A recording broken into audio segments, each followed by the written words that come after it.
and welcome. I'm Jeannie Long, Executive Director, Chicago Collections Consortium, and thank you for joining us today for our discussion with author Dr. Nicole Brown.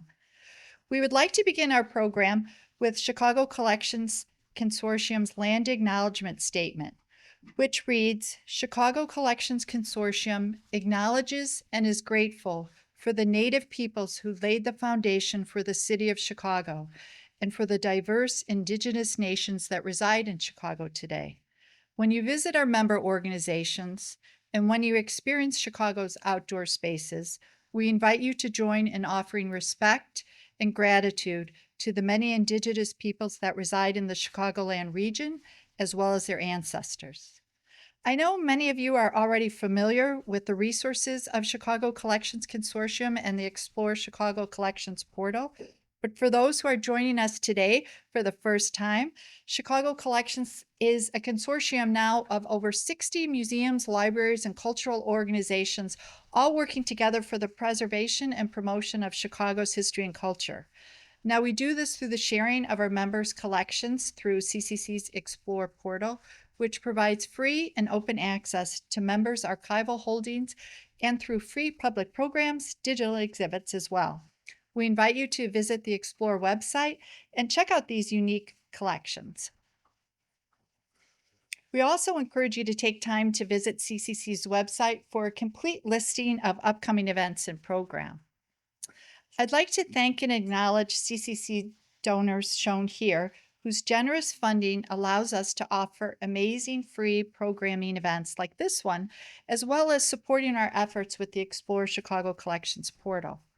I'd also like to thank Jackie Vosler, a longstanding friend of Chicago Collections Consortium, a dear colleague and friend of mine, whose generous support has made this program possible today. Thank you, Jackie. Now I have the pleasure of introducing our speaker, Dr. Nicole Brown. Dr. Brown is the Associate Professor in the Sociology Department at St. Mary's College of California and an affiliated faculty in Women's and Gender Studies and Ethnic Studies. She is a historical sociologist and Black feminist scholar. She earned her PhD in sociology from the University of Illinois, Urbana-Champaign, and Master's in Education from Illinois State University. Dr. Brown's scholarship has been published in Sociology of Race and Ethnicity, Ethnic and Racial Studies, Qualitative Inquiry, Journal of Library Metadata, Journal of Consumer Culture, Cultural Studies, Critical Methodologies, Ethnic and Racial Studies, International Journal of Humanities, and Art Computing and Critical Sociology. Her recent scholarship explores themes such as imagination and curricular interventions, computational research methods, and Black feminist contributions to computation. Welcome, Dr. Brown. I'd like to start my brief talk with the discussion of competing narratives. And so I was sharing a little bit earlier, I grew up on the south side of Chicago in the 80s on 56 in Indiana. And my formative years, I was under my grandmother and my uncle's watchful eyes. And in one of those like quintessential Chicago 3-story brownstones that had been carved up into 5 apartments. And my whole world was really this 2-block radius. There was my school, Carler Elementary on Michigan. Good Shepherd Church was on Prairie, had that after school program. Not too far was Miss Underwood's Beauty Shop, where my grandmother would get her hair done. And the little convenience store that she'd send me to with a note to play her numbers, 50-cent box, 50 cents straight. I don't think we could do that anymore, but my uncle would bring softballs home, and the kids would play piggy in the vacant lot across the street. That's now a park. I meant to look up the name of the park, but it escapes me right now. And even though I was safe and I had people in my community who looked after me, who knew that I was Connie's grandbaby, there was also this constant hum of threat narratives of danger and divestment and lack. And so I was struck by these competing narratives about my neighborhood, and the people in my community. And so, in some ways, I have a deep connection to place, but also it feels very unfamiliar when looking through the lens of others. And so I see this book. I think that this book is also about competing narratives, narratives of the Black women of the welfare rights movement, narratives of the state and its policies, narratives around consumer spaces, and reframing Black women's activism during the welfare rights movement.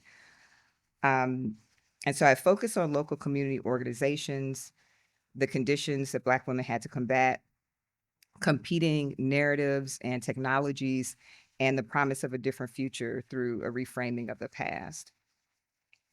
And so I'd like to start with the title of the book, and it comes from a Gwendolyn Brooks poem, the last stanza, which you may be familiar with. For those of y'all from Chicago, you know Gwendolyn Brooks. But that last stanza is, we are each other's harvest, we are each other's business, we are each other's magnitude and bond. And so I'd like for us to sit in and with those words for our time together, um, and hopefully beyond. I chose this stanza as the title and the structure for the book for multiple reasons. So first and foremost, my admiration and appreciation for Gwendolyn Brooks. I was fortunate enough to meet her during my time in undergrad, just before her transition or her earthly transition in 2000. But also, one of the things that struck me about her work is, for me, within it, I found a call for scholars to comfortably and uncomfortably extend ourselves across and through disciplines, and so allow the humanities and social sciences and STEM to mix and mingle. And so I'm attempting to do that in my work. Um, and also as a way of unshackling our imaginations around how we know, understand, and talk about Black women's activism. So when Brooks wrote the poem Paul Robeson, the poem from which I named the book, it was 1971, the height of the welfare rights movement. And I imagined that the we that Brooks was referring to were the same types of people who made up the welfare rights movement. And I imagined that her words on the page calling to the women of the movement to know and remember that we are each other's business, and that the women saw fit to stand on business and use business, that is consumer spaces, as a site of resistance. And so bonding through that resistance, a place to magnify words, magnify voices, magnify demands, dreams. And so I was thinking about the economy as a social institution and Black women as a social institution, and how I might reframe the thinking about this period. And so again, kind of moving away from thinking about this time as like a relic of the past, and reframing and reimagining their activism in relation to technology as a way of differently appreciating the innovation and their connection to the present and the future. And so a little bit about little context here for the book. I first became interested in consumerism as a site of struggle for legitimacy when I transitioned out of a career in corporate and returned to academia. I was working in student affairs, and seeing this academic consumerist mindset taking hold and kind of wondering why. But it was when I started my PhD program that I began to shift a bit and turn that lens away from academia, to how those who lived under the conditions of poverty engaged consumerism and consumer spaces. And so by the time I started learning about social movements, I was fascinated with the ways in which the welfare rights movement organizations invoked consumerism and these competing narratives around how different groups were allowed to relate socially in a capitalist, consumer-driven society. And so, through my research, I identified these examples of political consumerism. And in my book, I argue that Black women of the movement engaged in what I call intersectional political consumerism, consumer activities motivated by one's intersecting social locations. So I'm talking about race, class, and gender. And these consumer activities were a form of political protest and a means to challenge the state. And so some of the key aspects of intersectional political consumerism that I theorize are motivation, the target, meaning the marketplace sites of consumerism that are engaged for some political purpose, and the presence of specific aims related to resource allocation, so power, right? And what I was trying to understand or work through with the creation of this term was how groups made political meaning of consumer activities and spaces, and the economic and social conditions that led to consumerist activities as protests, and the political and economic structures that either promoted or inhibited this form of political activism. And so I wanted a way to acknowledge that social identities were interconnected and influenced by these structures and ideologies, and that social relationships were forged through the consumer marketplace.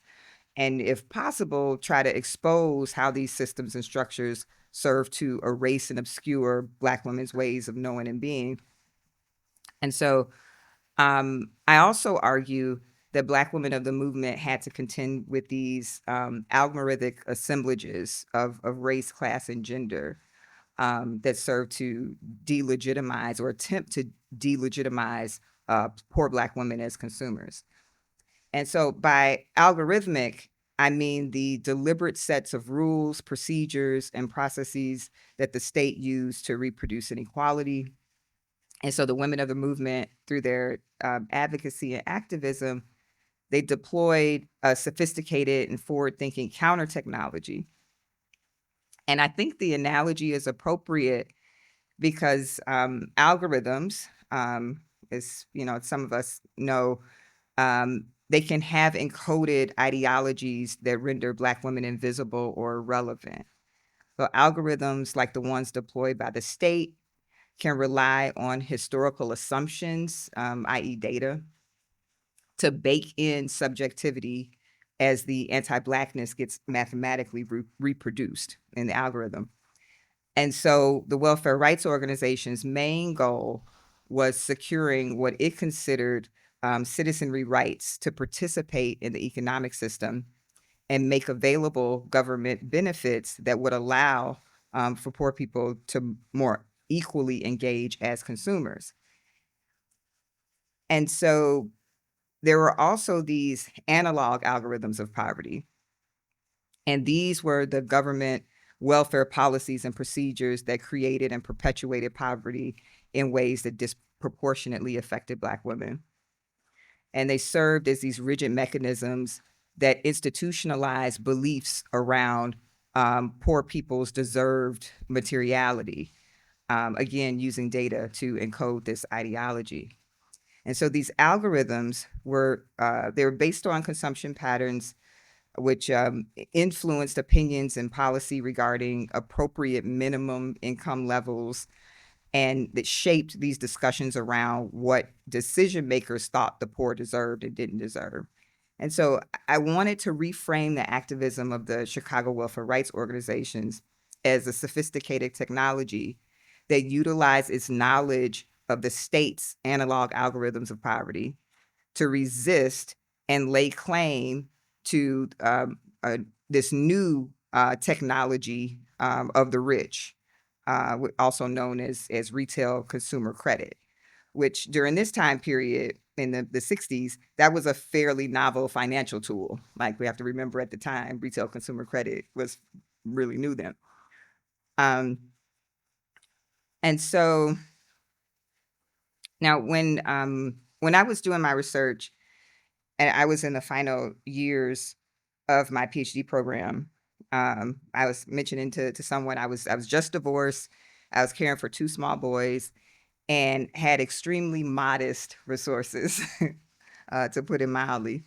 Um, I myself received public assistance for a short time while I was in school, and I relied heavily on my community of friends to help make ends meet. And I also rely heavily on local archives, places I could drive to with an inexpensive digital camera to take pictures of the archival documents for the collections where that was allowed, and to help kind of deter some of the costs of that work. I got a small grant from my department to fund a trip to DC to visit the Moreland Springer Research Center on Howard's campus that housed the National Welfare Rights Organization papers. And they were really, really kind to me there. Um, and at the time of my research, those papers were unprocessed. But there were a lot of unexpected gems that I found as a result of going through those boxes. And so, but the accessibility though of local archives is so important. So having a rich selection of collections within driving distance, um, uh, it wasn't just a lifeline for me in a practical sense, but it also further fueled my curiosity for this very place of Chicago. And I really discovered the breadth and the richness that was right here in my own backyard. And so the Chicago History Museum Research Center, the Daly Center, the Woodson Regional Chicago Public Library, it provided me with access to over 10 different collections without leaving the state. Um, and so, as Jeannie mentioned, I'm a historical sociologist, and uh, historical sociology, as you would imagine, relies heavily on archival research.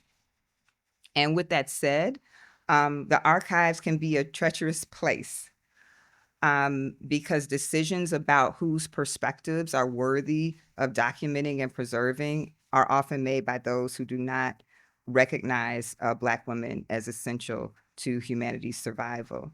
And so this is why it's so important when you all are in positions to make decisions about what to acquire. Um, and so while the book is grounded in archival methods, I also engage computational analysis via topic modeling of the academic discourse that stood alongside the historical archives. And I use the intersectional framework to approach these tools.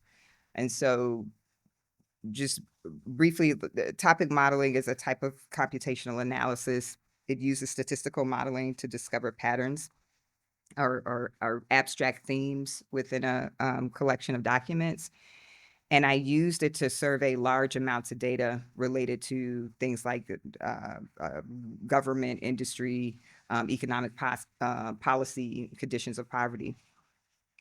And so the Black feminist theoretical framework that was grounding this work, it encourages an appropriate reflexivity because it insists on the acknowledgement of subjectivities and its recognition of our interconnectedness and its persistence in knowing that the personal is political.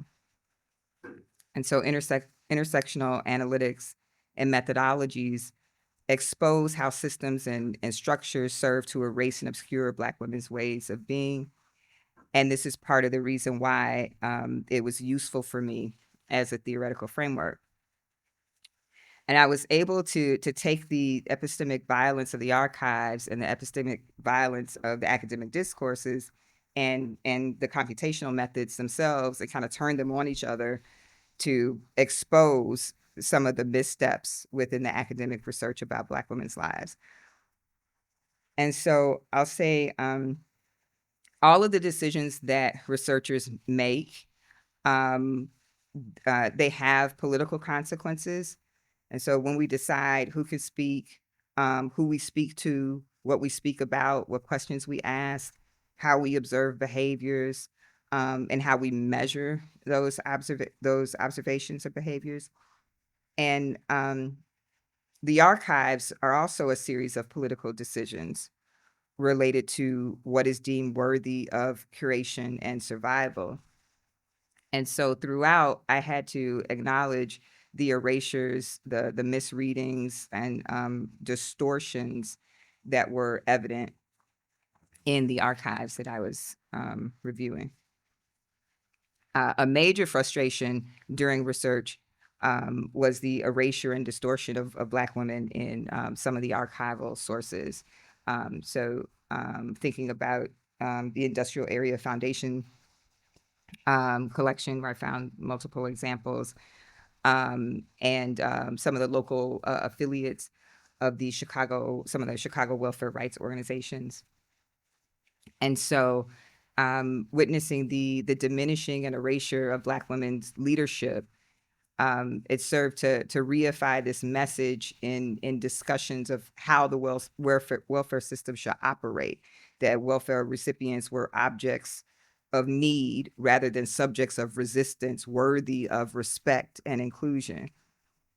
And so I was using this computational analysis that was kind of this omnipresent perspective over alongside the archives, um, and connecting the historical data with the more recent research and exploring these multiple dimensions, at the same time. And still, even as I had searched specifically for poor Black women in the digital record for the computational analysis, there remained a segment of the data that erased them. So it was kind of mimicking what I was experiencing in the archives. And so the Black women of the welfare rights movement exposed the hidden ideologies of anti-Blackness that were embedded in the state's policy metrics and policies, just as the hidden ideologies around preservation and curation of the archives and the academic discourse needed to be exposed. And this is what archival violence is, right? The epistemic violence against Black women that's present and activated in some of the collections.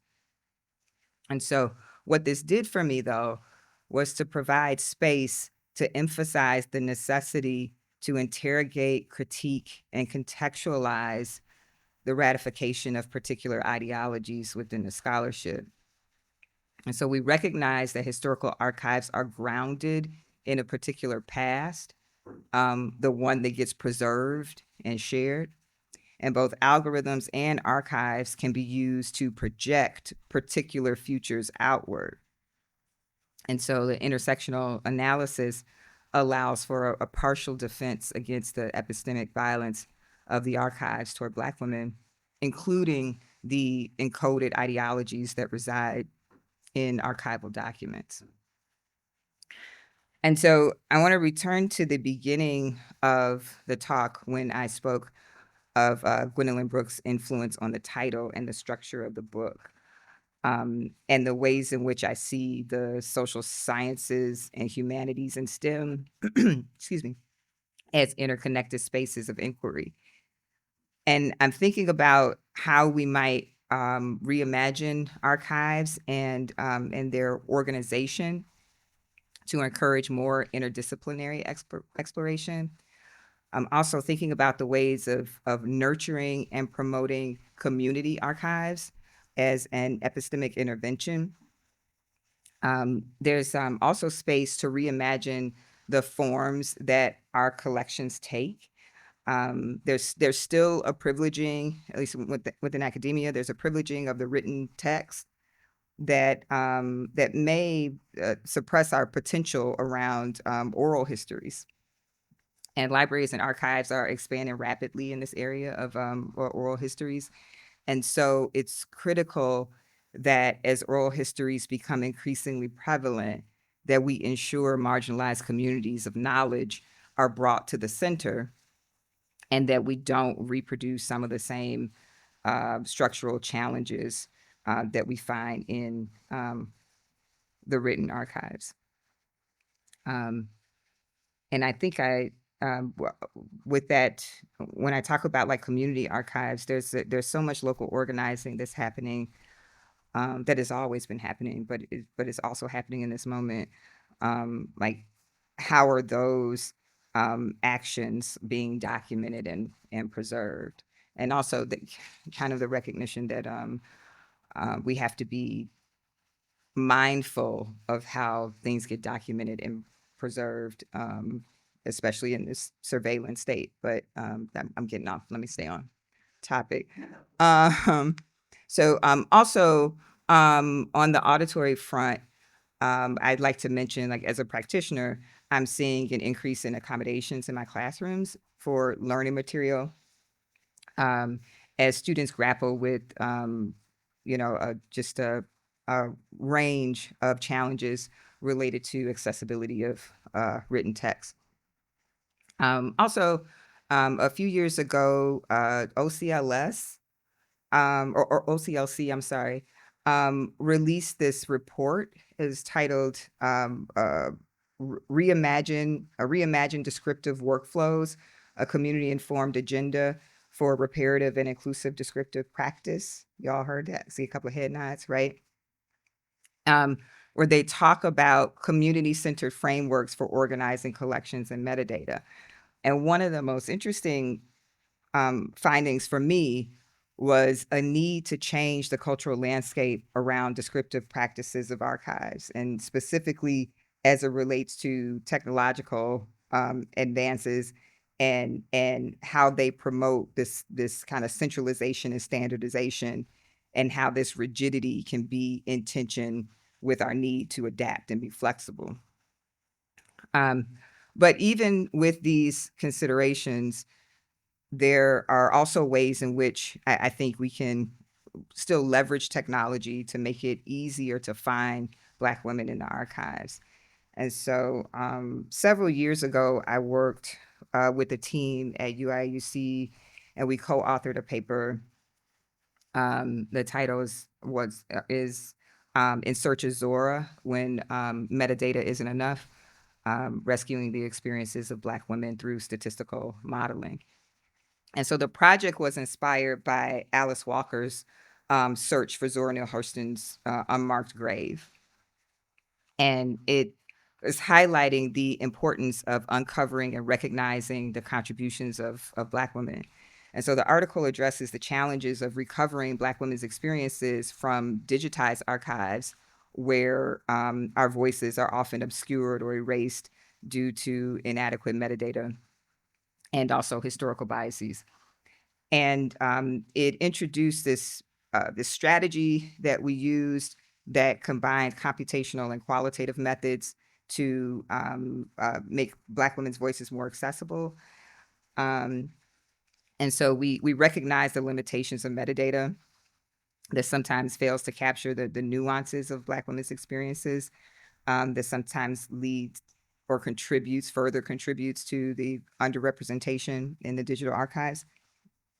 And so one of the limitations faced by scholars is a lack of large scale data and the devaluing of Black women's experiences as legitimate sources of knowledge. And Black women were often hidden in plain sight due to our preservation of the perspective of the victors, if you will. And so our strategy involved using topic modeling to identify potential themes related to Black women within a large corpus. It was a fairly we thought it was a large corpus at the time. I'll say that. We analyzed 800,000 documents in Haughty Trust and JSTOR, and we used this call and response training method, and we were able to, from that, recover 150 documents related to Black women that were previously unmarked or poorly cataloged. And so the rescue documents, they included poems, medical records, and other texts that had insight into Black women's lives and experiences spanning several centuries, from 1764 to um, 2014. And what this work demonstrates is the potential of computational methods to uncover hidden narratives and promote a more inclusive historical record. And it also underscores the importance of combining computational analysis with qualitative assessments as we move more and more toward digitization, so that Black women don't get further lost in this digital wilderness. And so to close, I have a note to myself to go to the book. So I'm going to go to the book. Um, there are notes everywhere. So it's hard to know what to pay attention to. I just want to read a passage from the book. And I think I mentioned to someone I'm nearsighted and farsighted, so I'll do my best. um, I began my journey simply trying to understand what happened during those times. I wanted to hear from the Black women of the movement in their own words about their challenges, triumphs, and priorities. As a secondary curiosity, I sought to understand how the academic discourse broadly and the archives specifically talked about and viewed the Black women of the movement. When I identified over 1 million results in the JSTOR database, I was excited. I had gotten caught up in the same worship of quantification and big data that I often caution against. I was eager to play with my shiny new tools to computationally make sense of the realms of power I'd identified related to consumerism within the movement and the treatment given in academic discourse of Black women involved in it.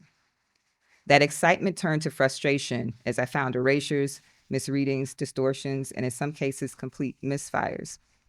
The experience using computational tools paralleled what I encountered in the physical archives, only instead of a specific database search for Black women in the context of business and industry and poverty coming up suspiciously empty, I'd find meeting minutes from various male-led welfare organizations that I could speculate were likely typed by women, with no mention of women's perspectives in the documents. Or worse, I discovered in official records of powerful organizations such as IAF, derogatory language used to describe Black women in what was supposed to be professional correspondence. That led me to wonder how technology was not only mimicking the devaluation of Black women in the archives, but also continuing the perpetuation of that devaluation in the academic discourse. It's partly the reason why I found the intersectional analysis of consumerism to be so critical to defend against this epistemic violence of both the digital and physical archives, as well as better and differently understand the experiences of Black women who led the Chicago welfare rights movement. I kept returning to the reframing of technology as a way to reread and reinscribe the contributions of Black women's activism in the movement. So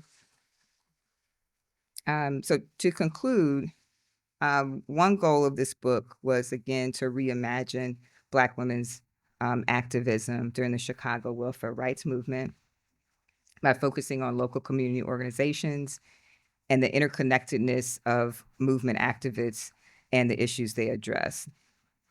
The use of technological analogies to showcase the forward-thinking strategies to counter the deployed policies of the state. I hope that serves as an inspiration for the ways we might repurpose or otherwise reimagine our approaches to knowledge production and preservation. It's important that our local archives remain accessible, particularly for those who may be limited in financial resources but abundant in curiosity. And we must seek out ways to foster interdisciplinarity throughout our various workflows and processes. My hope is that I've adequately underscored the need to interrogate, critique, and contextualize ideologies embedded within collections and within scholarship that comes out of those collections, and that we might all work toward preserving and bringing to the center marginalized communities' knowledges as not to lose them forever.